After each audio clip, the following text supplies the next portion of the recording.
hear the volume, and I can hear it now. I have it running on my phone. Through the YouTube? Yeah, Okay, I hear the delay. Very good. yeah.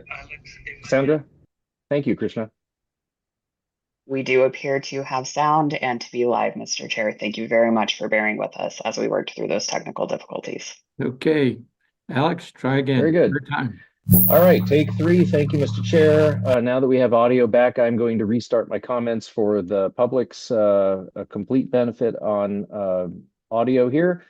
First item in my ED's report is ongoing outreach, key efforts recently on specific challenges for certain LEAs in their counties, good conversations, quite a bit of good development of relationships.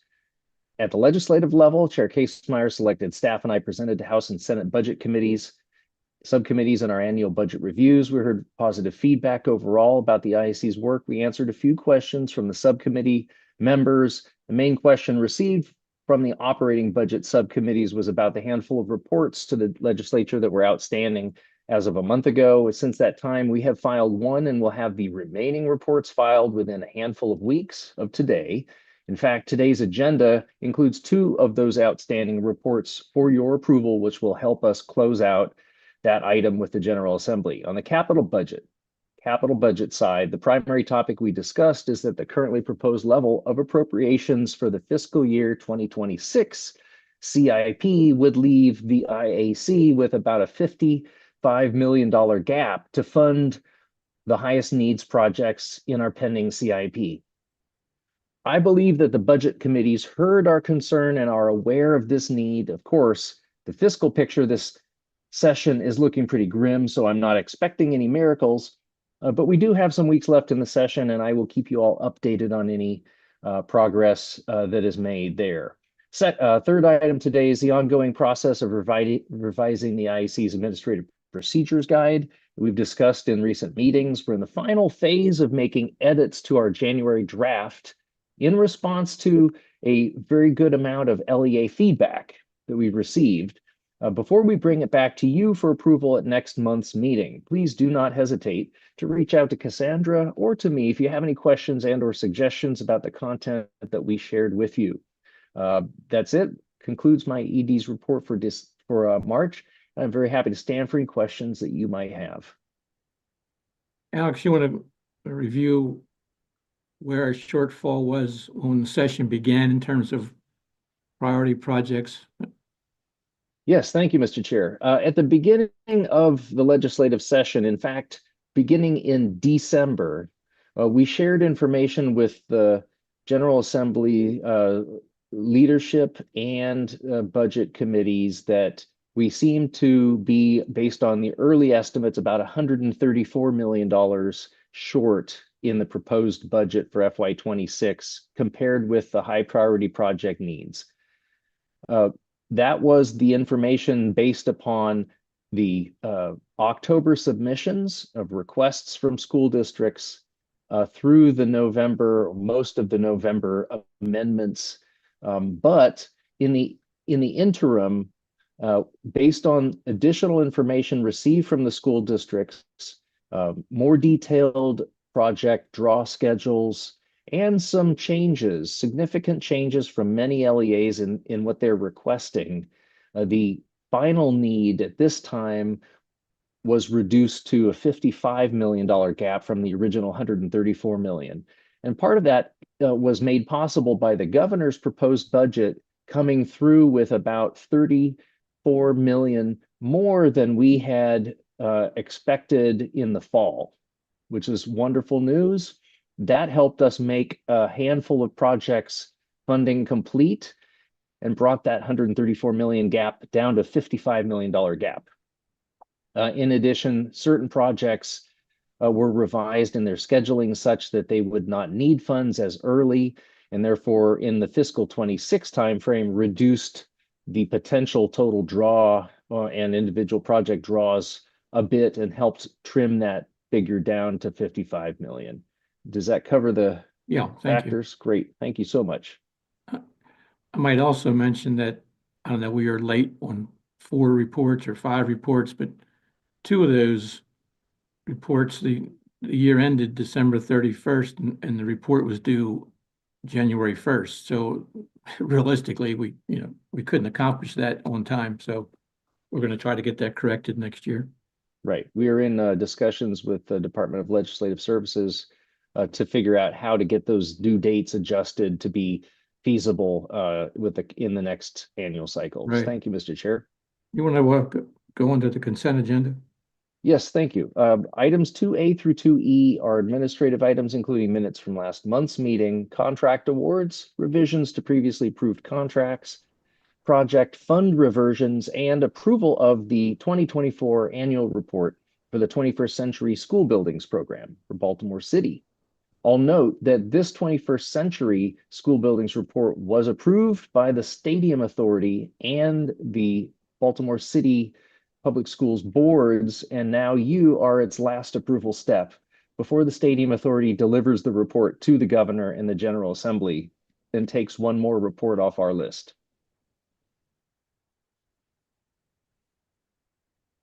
On the consent agenda, do I hear a motion for approval? Ms. Everhart and Mr. Gibbons seconds. Any questions about the consent agenda? Mr. Darenberg. I just have a couple questions and comments. First, on St. Mary's Town Creek Elementary, I just want to thank them for like a detailed breakdown of what we're paying for. Because when I look at like Prince George's Charles Flower High School HVAC roof replacement, and they asked for 15 million. Don't have any breakdown. What page are you on? So page 40 was St. Mary's. Okay. So they gave us a nice breakdown of what we're going to approve today. Right. And then 37 is Prince George's, where they're asking for $15 million for a roof and air conditioning with no breakdown, which is a little bit different from the other two requests they had, because they did give us somewhat of a breakdown of where the money was going to on page like 33 through 35. So I don't know why the same county has different formats, because I kind of look at this as public funds and where the, I guess, last stand for the money to go out. And me personally, I would like to see some kind of breakdown as opposed to $15 million. Right. Oh, go ahead. And then one other thing, I have a little observation when I was snooping around. If we look at page 29, Phyllis Williams Elementary School, I noticed in 2001, they replaced the roof.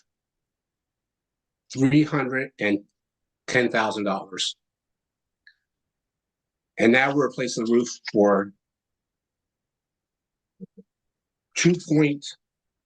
almost 2.9 million. So I have a question there. What kind of funding were we getting in 2001 for our CPI compared to 5? And how does that react? Because obviously we did a roof for 310,000. Now that was costing us almost $1 million. So I don't know if anyone has that figure or. I do. Mr. Chair, thank you. This is a great question. I'll take the second question first.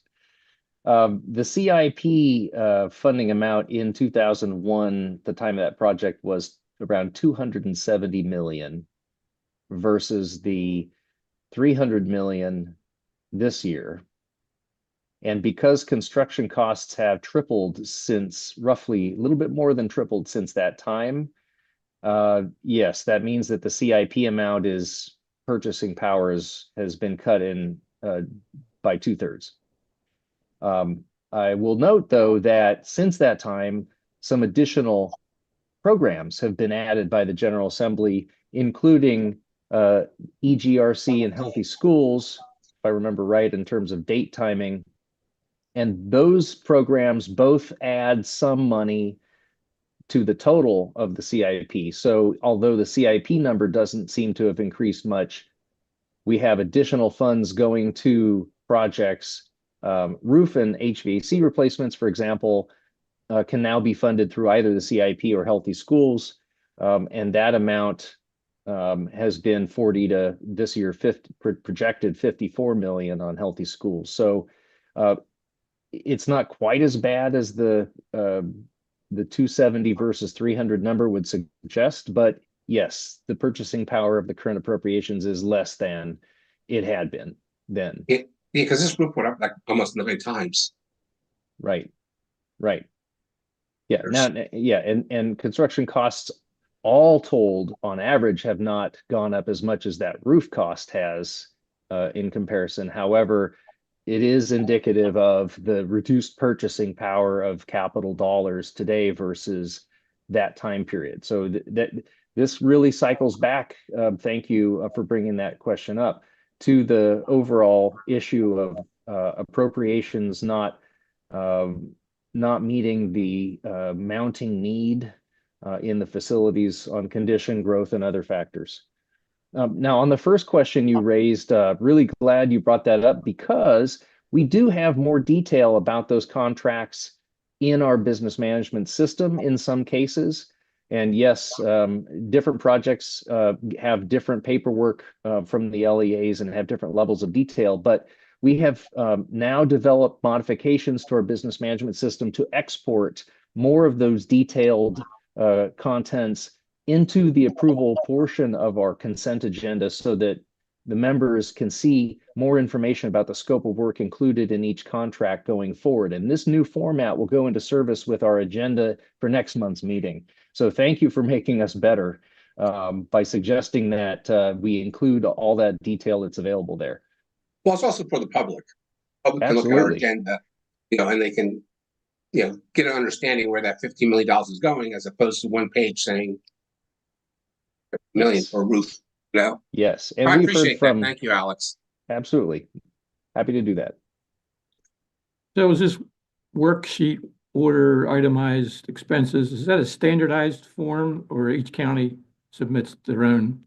It varies somewhat, but what we're going to do is make sure that a comparable amount of detail is provided in each contract approval. And it may mean that in a couple cases, we'll have to request a little bit more, but it should be a matter of simply identifying the right pieces of information in the submissions to then funnel into this agenda. Okay. If you do that, Sandra will never hear from me again.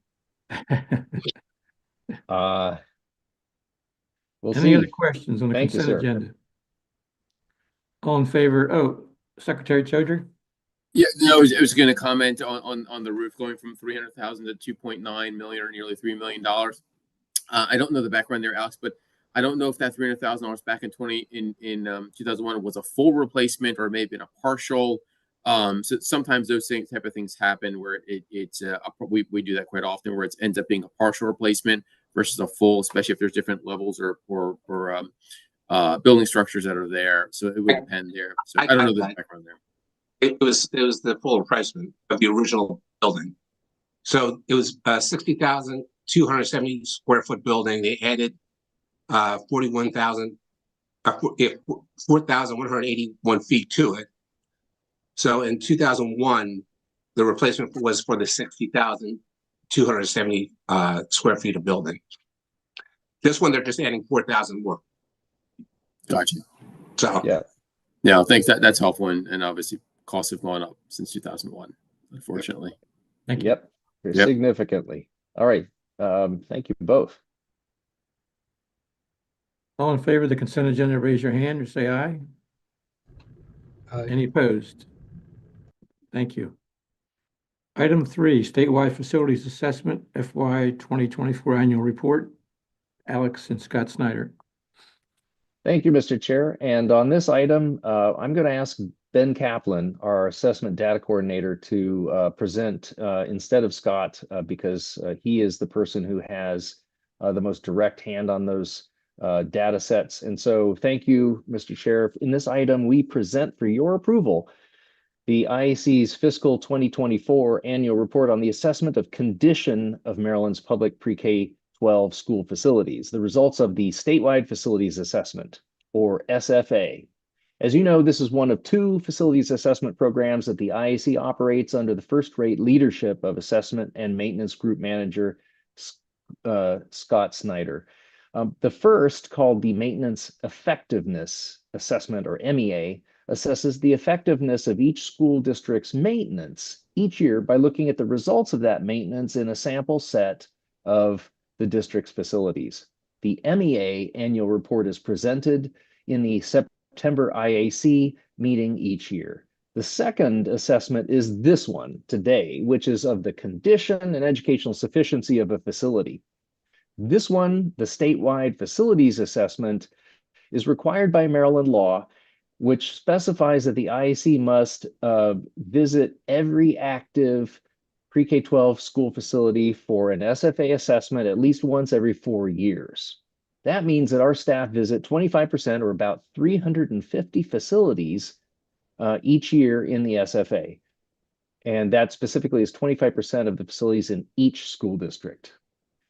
This assessment generates facility condition scores. Last year, we presented the report for fiscal year 2023, about a year after the normal cycle, because of a 3-year effort to catch up from the delay in implementation caused by the procurement issues that we suffered back in 2018 through 2020. Today, we're presenting the fiscal year 2024 annual report. 6 months about later than we normally would, because we've been finishing closing the gap resulting from the procurement delay. And yes, this is one of the 4 reports that the IAC is currently late in submitting to Governor Moore and the General Assembly, and we promised the budget subcommittees that we would deliver before the end of April to clear our fix-it list. I can say with confidence that because our assessment cycle for fiscal 2025 is on schedule and timely, we will be presenting to you the annual report on this program for fiscal 2025 on time this September. This year's report is expanded slightly from last year's report to incorporate a summary of data on specific facility attributes listed in statute. And now I'll hand it over to Ben Kaplan, our assessment data coordinator, to highlight some key pieces of information in the report that you have in your agenda. Ben. Good morning. Thank you, Alex.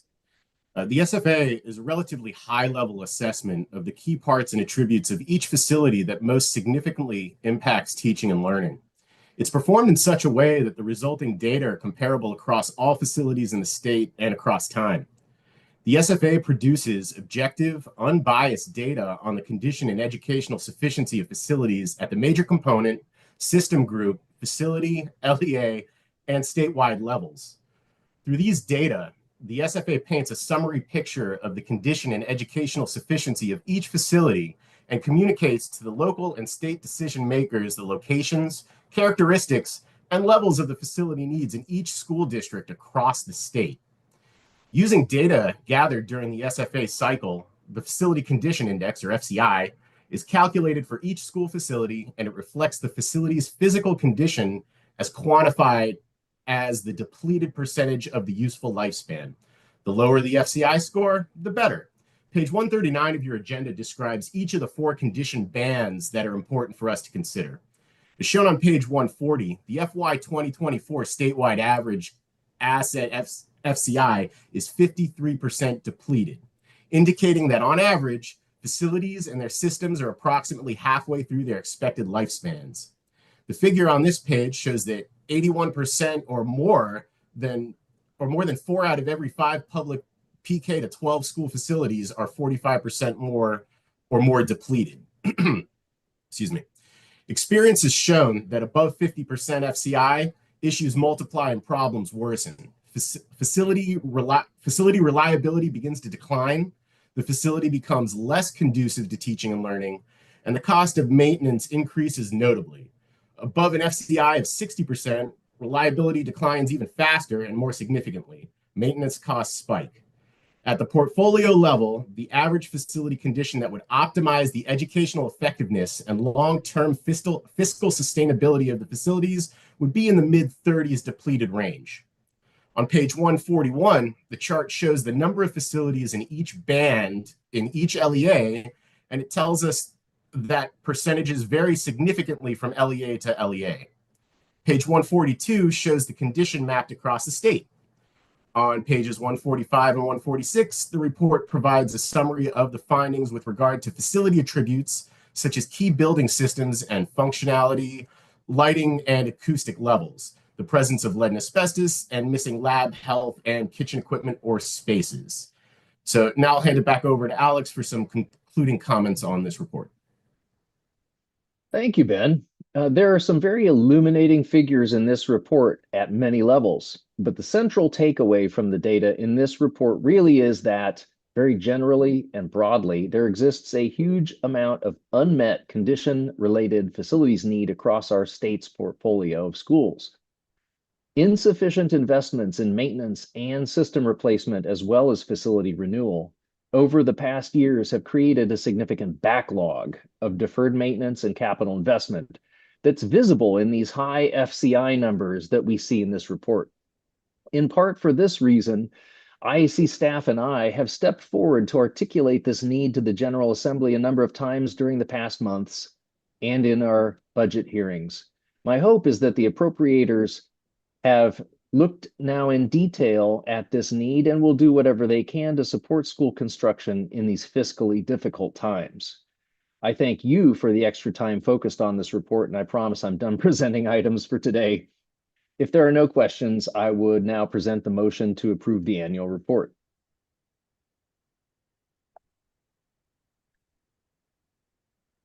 Ehrenberg. Alex, of these schools that are 45 to over 60%, the 81% of the schools that fall in there, how many are like 20 years or under 20 years old? Do we know that or no? That's a great question. I can ask Ben to do a quick scan as we are in the meeting here and come back to you with an answer if you like. But sure, that'd be great. My expectation is the number of young buildings that are in the 45% or higher should be very tiny, and I believe is very tiny. So that's what I hope too. Yes, yes. But we'll look up the number, and if we can find it during the meeting, get back to you. We'll do that. If not, we'll follow up with you after the meeting. And just maybe also with Allegheny, because there's so few schools, but man, they got most of their schools are well over 60%. So maybe like we'll check the numbers. Ages of those schools are. Yeah, we'll check the numbers for you. Great, thanks. You bet. You or Ben want to read the motion, Alex? Sure, I'll do that. The motion is to approve the statewide facilities assessment fiscal year 2024 annual report for presentation to the General Assembly and the Governor on the status of school facility conditions in the state of Maryland pending non-substantive edits by staff. Would someone like to make that motion, please? Secretary Chaudhry, and seconded by Mr. Derenberg. Now, the other report you referred to, Alex, that we do, what's the difference between that and the other report is on the maintenance effectiveness assessments that a separate team of IAC assessors conducts. That group of assessments is also site visits to schools, but more like 150 to 250 a year. And it doesn't measure the condition like this one does. It looks at the maintenance effectiveness, which is different aspects of the buildings, as well as maintenance management system data, preventive maintenance plans, etc. Okay. Any other questions on the motion? All in favor of the motion, raise your hand and say aye. Any opposed? Motion passes. Item 4, presentation of state-rated capacity. Jamie?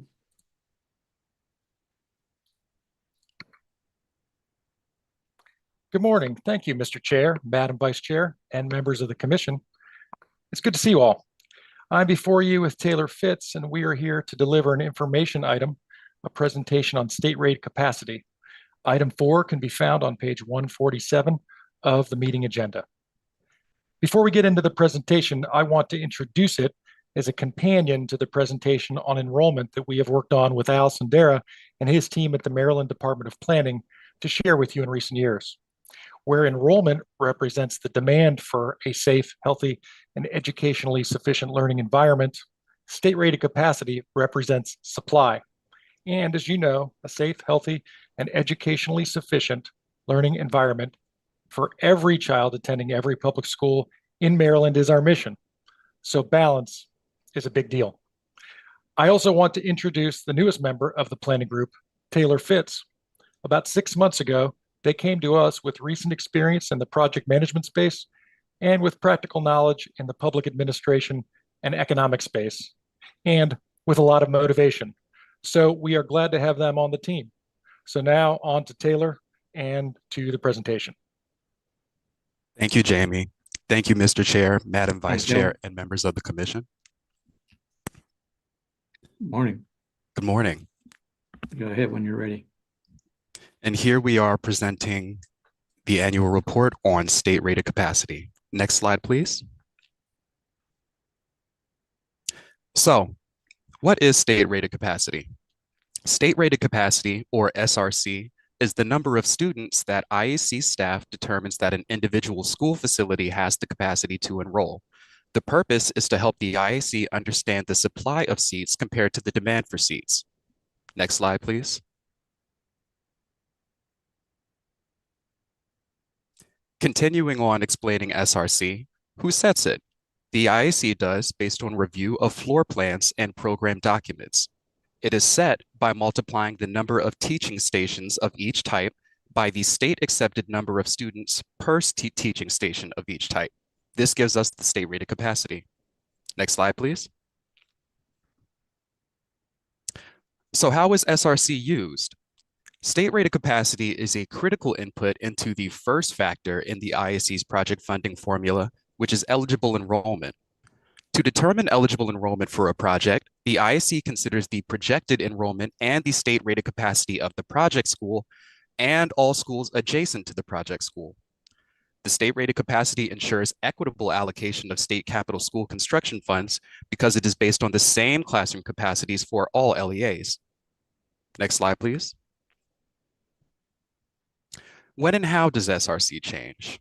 Since the 1980s, the IAC has worked with LEAs to set, reset, and update SRCs. What do I mean by set, reset, and update? Well, when a new construction project is completed and occupied, the IAC must set the state rated capacity for a school facility. Whenever a school renovation, addition, or replacement project is completed and occupied, the IAC must reset the state rated capacity. And whenever the use of educational space changes, the IAC can update the state rated capacity upon LEA request. For example, when an LEA were to convert a regular classroom in an elementary school, which has an SRC of 23 seats, to a special education classroom, which has an SRC of 10 seats, the total state rated capacity would decrease by 13 seats. Upon LEA request, the IAC will update the state rated capacity for the school to reflect this change. Next slide, please. To take a look at how the SRC has changed since 2023, we have this table. The IAC adopted management of the state rated capacity changes from the Maryland Department of Planning in late 2022. Since then, IAC began tracking changes in SRC and the reasons for the changes. In August 2024, the IAC fully transferred the state rated capacity update request process to its business management system. If we count and sort changes in SRC, we start to see general trends in how and how much of our learning environments are changing. We measured state rated capacity changes in two ways. First, by counting the type and number of each kind of SRC change, and second, by calculating the net change in seats resulting from those SRC changes. Looking at the table of SRC changes by school type and change type since the start of 2023, we see that there were a total of 226 SRC changes. Of those 226 SRC changes that we sampled, 50 were due to setting or resetting the SRC after a change in the amount of educational space, while 176 state rated capacity update changes were taking place after a change in the use of educational space. This makes sense because changing the amount of educational space costs more and takes longer than changing the use of educational space. The most common type of SRC change was due to change in the use of educational space at elementary schools. Next slide, please.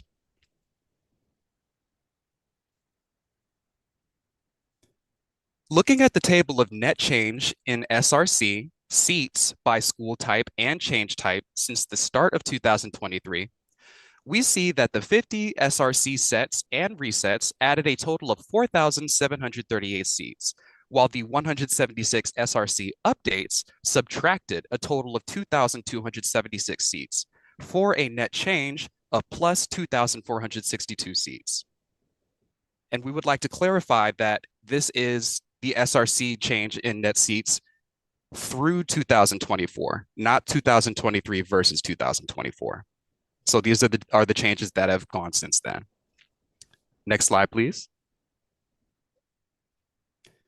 Taking a look at why state rated capacity has changed since 2023. We've increased the amount of information that we're asking for in SRC update requests and the time that we're spending evaluating SRC update requests so we can better understand how and why the use of educational space is changing. Within our sample of 226 SRC updates, some of the most common reasons were due to changes in COMAR, blueprint mandated pre-kindergarten expansion, growth in the number of Maryland's community schools, the need to add special education classrooms, and the need to add resource rooms like small group breakout space or collaboration space, etc.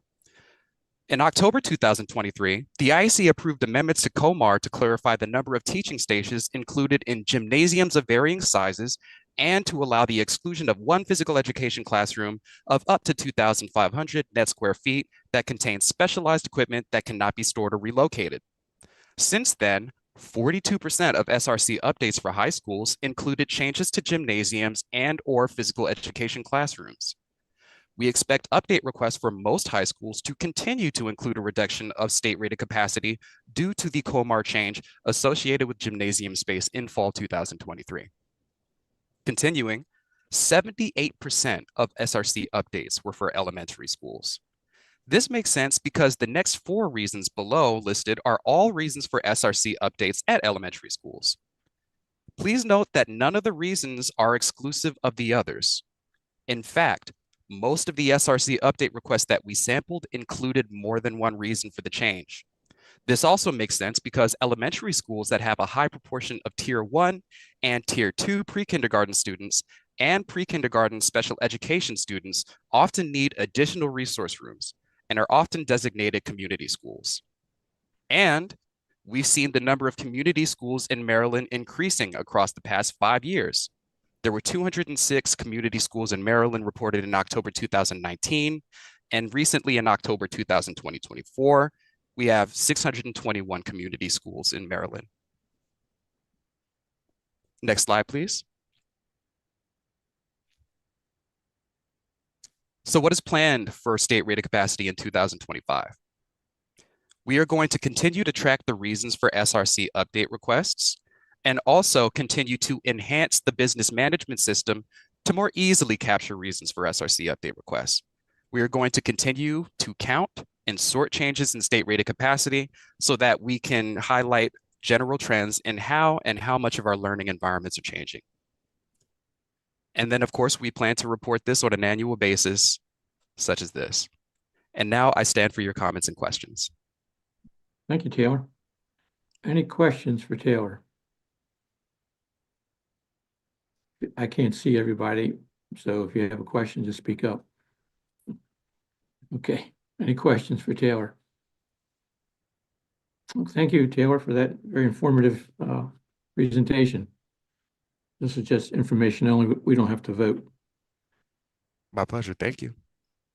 Number 5, Aging Schools Program FY 2026 application schedule, Arabia. Yes, good morning, Mr. Chair, Madam morning. Vice Chair, and members of the Commission. Established in 1997, the Aging Schools Program provides $6.1 million annually to support local capital maintenance across the state. Allocations are available for local education agencies as established by statute. Over $219 million has been awarded to projects through the Aging Schools Program since its inception. Typically, Unused funds are recycled back to the LEA for use. Project submissions over the years have ranged in scope of work. LEAs have used funding through ASP to ensure that restrooms were ADA compliant and elevators were functional, and to replace boilers and install playground equipment. While staff are not requesting approval for technical modifications to the procedures used to guide this program, we are requesting approval to solicit requests for funding from our local counterparts and to continue the tradition of delegating authority to staff to award funding to eligible projects on the IAC's behalf. This action has allowed project submissions to move forward in a timely fashion. It is expected that this is the final year of this program, which is slated to sunset on June 30th, 2026. And funding instead is statutorily required to be provided to the IAC's future Priority Fund program. I will now read the motion and stand for questions. The motion is to open the FY 2026 Aging Schools Program application period and direct staff to solicit ASP project requests from local education agencies, and to revise attachment 1 in the ASP Administrative Programs Guide to reflect application period dates for fiscal year 2026 as presented, and to delegate authority to approve eligible projects within each total LEA allocation to the executive director, contingent upon passage of the FY 2026 state budget, with a report of project awards submitted to the IAC periodically at regularly scheduled meetings. Thank you. Do You're I hear a welcome. motion to that effect? Secretary Chaudhry and Mr. Derenberg seconds. Any questions for Arabia about the Aging School Program? Mr. Derenberg. Last year, I think we delegated the authority to approve the project to the director also, right? Yes. Okay, that's what I thought. All right. Go ahead. No, I was saying yes, that's correct. It was actually delegation for the executive director to approve extensions to deadlines and reimbursements. Okay, great. Thank you. You're welcome. Any other questions? All in favor of the motion, raise your hand or say aye. Any opposed? Thank you. Item 6, Built to Learn funding request, Baltimore City Public Schools, Baltimore Polytechnic Institute, limited renovation. Arabia?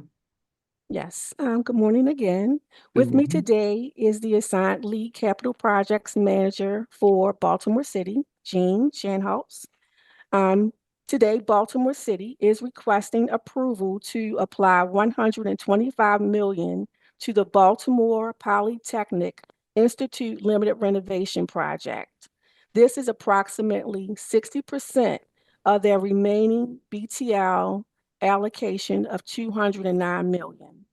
As background information, the Baltimore Polytechnic Institute and Western High School, which is the next agenda item, are located on the same campus and are both scheduled to undergo major facility improvements. These projects will be managed by the Maryland Stadium Authority and will be contracted together to ensure that there are no unnecessary interruptions during regularly scheduled hours and no negative impacts to the timeline for substantial completion of the projects. With the maximum state award for the Baltimore Polytechnic Institute project expected to be $137 million, it is anticipated that the balance of construction funding will be sought through a future capital improvement project program. As a matter of note, the IAC awarded prior funding to the Baltimore Polytechnic Institute through the fiscal year 2024 capital improvement program. I will now read the motion, which is to approve Baltimore City Public Schools' request for Built to Learn construction funding for the Baltimore Polytechnic Institute, number 403, limited renovation project totaling $125,452,200. Jean, do you want to add anything before we ask for a motion? Do you have anything to add? No, nothing else to add. Okay.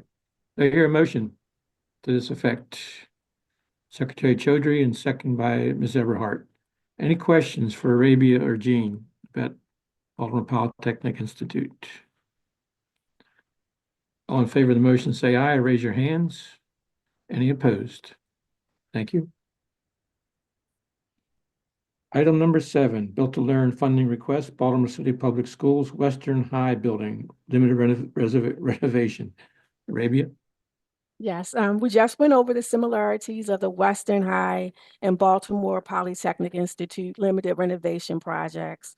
So if acceptable, I would like to just note that Baltimore City is requesting approval to apply the remaining difference or 40% of their Built to Learn allocation to the Western High School limited renovation project. The maximum state award for this project, the maximum state award for Western High School is $92 million. Therefore, it is anticipated that the balance of construction funding for this project will be sought through a future CIP. And similar to the Poly project, the IAC awarded prior funding through the fiscal year 2024 Capital Improvement Program. If approved by the IAC, items 6 and 7 will fully use the remainder of the city schools BTL allocation. I will now read the motion, which is to approve Baltimore City Public Schools request for Built to Learn construction funding for the Western High Building number 407 limited renovation project totaling $83,634,800. Thank you. You're I hear a welcome. motion to that effect. Ms. Everhart, second by Mr. Derenberg. Questions about the Western High project? So where are the kids going to go to Arabia from Poly and Western during this? They're not going to stay there, obviously. Where are they going to be? Where will they go? I'm going to turn that question over to Jean. So Yes, I Jean. believe they are going to an existing swing space location. I would have to confirm and verify which exact facility is. I think it may Okay. be Northwestern, offhand. Ms. Everhart? They're going to Northwestern High School, the swing space that's been used. And Okay. I believe Western is being built first, so they'll go rebuilt first, and then Poly will use the space second. Oh, okay. Any And other questions? I'm sorry. I'm sorry. Go I ahead. do want to mention that with these approvals, the BT remaining allocations for jurisdictions who have not yet submitted is going to be $107 million. So we're getting there. Yeah. Thank you. You're welcome. Any other questions? All in favor of the motion, raise your hand or say aye. Any opposed? Thank you. You're welcome. Thank you, Arabia. Thank you, Jean. Item number 8, FY 2025 Non-Public Aging Schools Program Project Approval and Awards. Mr. Mason? Aye. Good morning, Mr. Chair, Madam Vice Chair, and members of the Commission. My name is Myron Mason, and I administer this program for the Office of School Facilities at MSDE. With me today is Samaj Tucker, the Office of School Facilities Architect Supervisor. The Senator James E. Ed DeGrange Non-Public Aging Schools Program provides funds for the capital improvements in non-public school facilities that are at least 16 years old. 3 criteria determine the amount of the award. 1, tuition is less than the statewide average per pupil expenditure for public schools.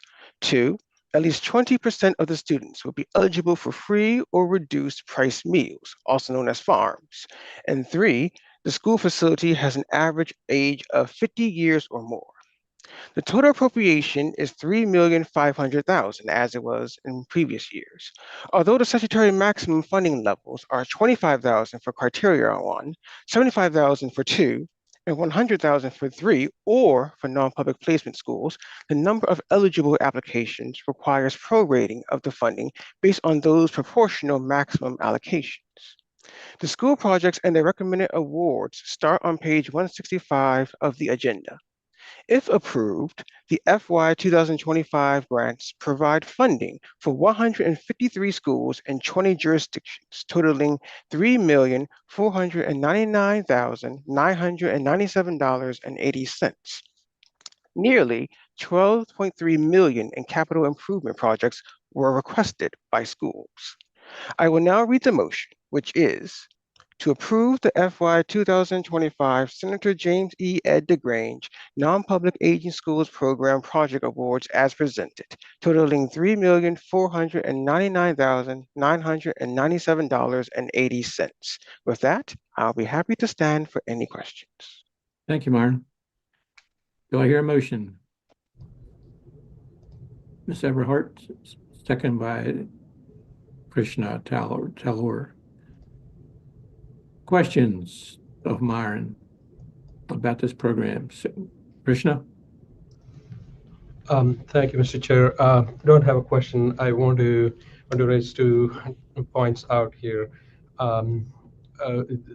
Several months ago, this IAC, the commission, approved a motion to make some adjustments and cleanup work in this program. That was the result of administration changes and change in the staff. I want to take a minute to thank Alex, Cassandra, and team for working with MSDE staff, Ms. Storms, Mr. Tucker, Mr. Mason, in putting a process that ensures accurate and effective administration of the program.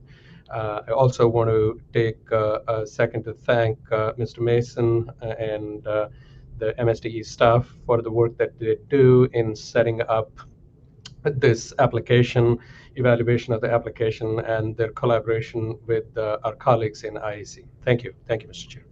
Thank you, Krishna. Very gracious. Mr. Derenberg. I just have a comment also. I just want to thank you, Road, not having any other in the project. I'm glad we got rid of that. Yeah, that's my favorite, Mr. Derenberg. Yes, you're welcome. That was my first meeting, I think. Maybe it's my second meeting that I had. Any other questions for Myron? All in favor of the motion, raise your hand or say aye. Any opposed? Thank you very much. Thank you, Myron. You're welcome, Mr. Chair. Appreciate it. Item number 9, legislative update. Cassandra and Victoria. Thank you, Mr. Chair. Before we get started on that, I do just want to take a minute to thank you and the public for bearing with us when we had technical difficulties at the start of the meeting. We have corrected those. I don't expect that to be a problem again. Thank you. Regarding the legislative update, I want to just note this will be very, very brief. The legislative update is largely the same as it was last month. You will notice if you look at the attachment in your agenda that several of the bills were cross-filed and a number of them had committee hearings, but none of them have gotten very far through the process, which is what we would expect as usual in the March period of the session. All of these bills are still in flux. Rather than taking the time to talk about bills that have not progressed significantly this month, I just want to remind the members that we're available to answer any questions about the bills that are on our tracking list now or at any time after this meeting, Mr. Chair. And with that, I can stand for questions on anything that's happening during session. Any questions for Cassandra or Alex or Victoria about legislation? Alex, I have a question which you may not be prepared to answer exactly, but the blueprint, a lot of discussion about it in the legislature, but not making any judgments or comments, but could you tell us the impact it may have on LEAs and why they have concerns about what cost will it, if it proceeds as normal, what cost impacts will it have on local LEAs that will cause them pressures? Certainly, Mr. Chair. The cost ramifications of the blueprint for school districts on the operating side is not something the IAC is involved in, and so I can't make any comments about that. That's something that is the subject of extensive work by the State Department of Education and the AIB. But on the capital side, I can say that we are in the midst of a long effort to work with the school districts to quantify what the capital cost implications of the blueprint are likely to be. We're partway along that work with them right now because each district's approach is different. Their situation is, each one's situation is different, and there's a lot of details that go into costing it. What we can say is that our initial estimate, very, very rough, is that in the secondary level of middle schools and high schools, we don't see a major additional capital cost implication. However, at the primary and elementary levels, we are seeing somewhere in the neighborhood of about 300 classrooms of additional space likely needed statewide to provide the additional pre-K services mandated by the blueprint. That equates to about 300 million in total cost on a very rough calculation basis. So there is significant capital cost associated with the blueprint that school districts are facing. Now, again, the details are quite varied. So that doesn't mean that every district faces the same kind of proportional cost. Some may have more, some have less, but that's pretty much the summary. And we're looking to learn more from each district about their plans to identify what the costs might be. Thank you. Okay, before we adjourn, anyone have any questions?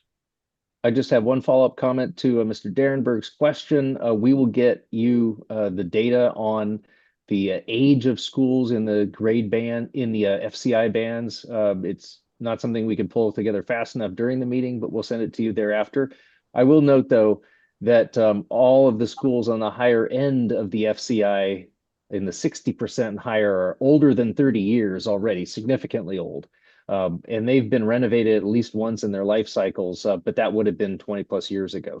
So we don't see any, in a quick look, any new buildings in terrible condition, but we'll give you comprehensive data as a follow-up.